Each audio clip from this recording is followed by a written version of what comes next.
है संवाद 365 और मैं हूं आपके साथ चांदनी कुनियाल। देहरादून में दून यूनिवर्सिटी के रंगमंच के छात्रों द्वारा आज यहां पर एक नाट्य की प्रस्तुति दी जा रही है। ये नाट्य महान गणितज्ञ आर्यभट्ट पर निर्धारित है। इस नाटक में छात्र महान गणितज्ञ आर्यभट्ट की रचनाओं के बारे में विस्तार से बता रहे हैं। आइए आपको सीधे लेकर चलती हूँ इस कार्यक्रम में।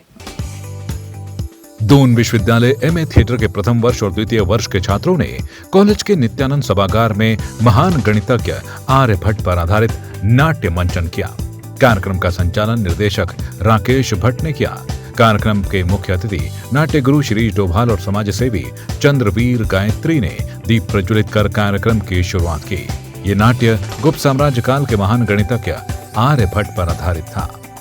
कार्यक्रम का संचालन कर रहे राकेश भट्ट ने इस मौके पर कहा कि जब आप किसी नई चीज का आविष्कार करते हैं या समाज में कोई नई चीज लेकर आते हैं तो शुरुआती दौर में हर कोई उसको नकारता है, लेकिन समय के साथ साथ स्वीकार कर लेता है, और ऐसा ही कुछ आर्यभट्ट के साथ भी हुआ था।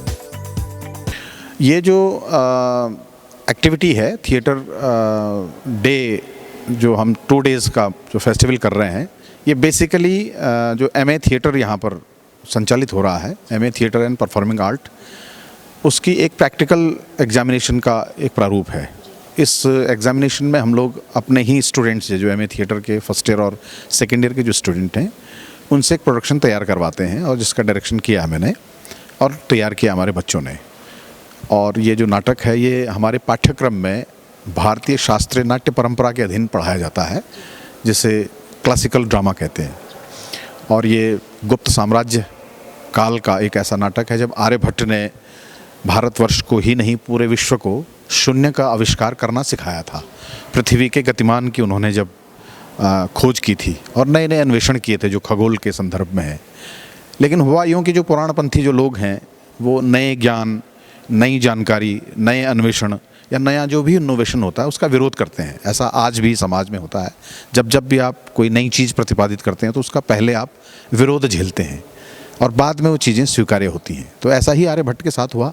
नालंदा विश्वविद्यालय की कथा है जहाँ पर कार्य परिषद में ये रखा गया कि शून्य का आविष्कार होता है, पृथ्वी घूमती है, जबकि उससे पहले धारणा ये थी कि पृथ्वी स्थिर है, सूर्य घूमता है। तो आर्यभट्ट ने ही हमें ये बताया कि पृथ्वी घूम रही है। और जब ये तथ्य विद्वत परिषद में रखा गया तो विद्वत परिषद के जो तथाकथित विद्वान थे, जिनकी विद्वता को चुनौती दी गई, उनके अस्तित्व का जब खतरा हुआ तो आर्यभट्ट का विरोध हुआ, और परिणाम ये हुआ कि आर्यभट्ट को नालंदा विश्वविद्यालय छोड़ना पड़ा। लेकिन उससे पहले जो कुलाधिपति थे बुद्धगुप्त, उन्होंने उनका अन्वेषण पारित कर दिया, और आज वही परिणाम है कि पूरे विश्व में, पूरे भारतवर्ष में आर्यभट्ट के इन अन्वेषणों को पढ़ाया जाता है। गणित के सिद्धांतों में, फिजिक्स के सिद्धांतों में और खगोल शास्त्र में ये पढ़ाया जाता है। तो यही इसकी कहानी है। आज नित्यानंद स्वामी तत्वाधान के अंतर्गत हमारा एमए थिएटर का ये एक प्रायोगिक परीक्षा का अंतर्गत भी आता है ये नाटक, और आर्यभट्ट के ऊपर आधारित है ये नाटक। और आर्यभट्ट ने, सभी जानते हैं कि विश्व को शून्य का तोहफा दिया था, अर्थात शून्य के पर आधारित सिद्धांत का प्रतिपादन किया था, जिसकी आज विश्व में क्या अहम भूमिका है ये किसी से छुपा नहीं है। कि अगर आप 1 के आगे 0 लगा दें तो 1 है, और 1 के पीछे लगा दें तो उसकी संख्या और मान में बढ़ोतरी हो जाती है। तो उसी पर आधारित ये नाटक है कि एक ब्राह्मण परिवार से आए आर्यभट्ट जी ने इतनी बड़ी खोज की, हमारे पूरे विश्व को एक ऐसी धरोहर और उपलब्धि दी है जिसके बारे में पूरा विश्व इतना जानता नहीं है अभी, कि शून्य कहाँ से आया। और हमारे भारत के द्वारा ये दिया गया, हमारे भारत के एक इतनी महान विभूति ने शून्य प्रतिपादित किया और शून्य का सिद्धांत दिया हमारे विश्व को, ये एक अपने आप में बहुत ही बड़ी बात है। तो इसी पर आधारित ये नाटक है, और इसको डायरेक्ट किया है डॉक्टर राकेश भट्ट जी ने, जो हमारे HOD हैं, विभागाध्यक्ष हैं। और इसमें सारी एमए थिएटर प्रथम वर्ष के भी और अंतिम वर्ष के भी छात्र छात्राएँ सम्मिलित हैं। और साथ में जो हमारे दूसरे डॉक्टर अजीत पवार जी हैं, उनका भी इसमें सहयोग रहा है।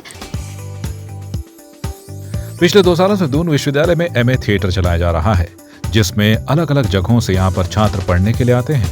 एमए थिएटर में हर वर्ग के छात्रों ने एडमिशन लिया है, चाहे वो 20 वर्ष के हों या फिर 56 वर्ष के। सभी को थिएटर में रुचि है। यही कारण है कि सभी छात्र नाट्य में अपनी भूमिका निभाते हुए नजर आए। जो नाटक है हमारा वो अन्वेषक है, और मैं आज महामाते का किरदार निभाने वाला हूँ। महामाते बेसिकली मिनिस्टर है जो होता है, जो राजा को बताता है कि आपको ये करना चाहिए नहीं, क्योंकि एट द एंड ब्यूरोक्रेट्सी हमारे डिसीजंस, ब्यूरोक्रेट्सी रणनीति करते हैं, अंततः जो राजा आता है वही बताता है कि हम आगे ये करेंगे। तो वही मेरा किरदार है। इस नाटक में मेरा किरदार नृत्यांगना का है, जो हम 2 या 3 बार किसी भी दरबार में, राजा के दरबार में जब आप ब्रेक दिखाना चाह रहे हैं या कुछ भी फिलर के लिए, तो उसमें नृत्यांगना का काफ़ी अच्छा रोल है, तो हमने फुलफ़िल किया उसको। एक्चुअली मैं तो 2002 से धाद में और एक इप्टा के साथ मैंने परफॉर्म किया था। फिर जर्मनी में मेरा अपना थिएटर शो रहा जिसमें मैंने स्क्रिप्ट और डायरेक्शन खुद किया। फिर यहाँ आके असिस्टेंट डायरेक्टर के तौर पे टाउन हॉल में हमने टिंचरी माई किया था, उसमें मैं असिस्टेंट डायरेक्टर थी। प्रोडक्शन भी देखा, इसमें मैं को प्रोडक्शन देख रही हूँ और नृत्यांगना एक स्टेज पे रहने का भी मौका मिल गया। Otherwise I try to stay away from stage. Dance and singing तक ही अच्छा लगता है, बाकी मुझे डायरेक्शन प्रोडक्शन का ज़्यादा शौक है। ये लोग बहुत प्रोग्रेस करने की उसमें हैं, मतलब कर भी रहे हैं और बहुत मेहनत करते हैं। बहुत सुंदर प्रोग्राम होता है। मेरे ख्याल से यहाँ सबको जुड़ना चाहिए, देखना चाहिए, इनका उत्साहवर्धन करना चाहिए। सर पूरी कोशिश करते हैं और बहुत अच्छा प्रोग्राम करवाते हैं। जैसा कि आपने देखा कि रंगमंच के छात्रों द्वारा इस नाटक के माध्यम से महान गणितज्ञ आर्यभट्ट की रचनाओं के बारे में विस्तार से बताया गया। तमाम ऐसी खबरों के लिए फॉलो करें संवाद 365 को। मैं कैमरामैन प्रदीप के साथ चांदनी कुनियाल।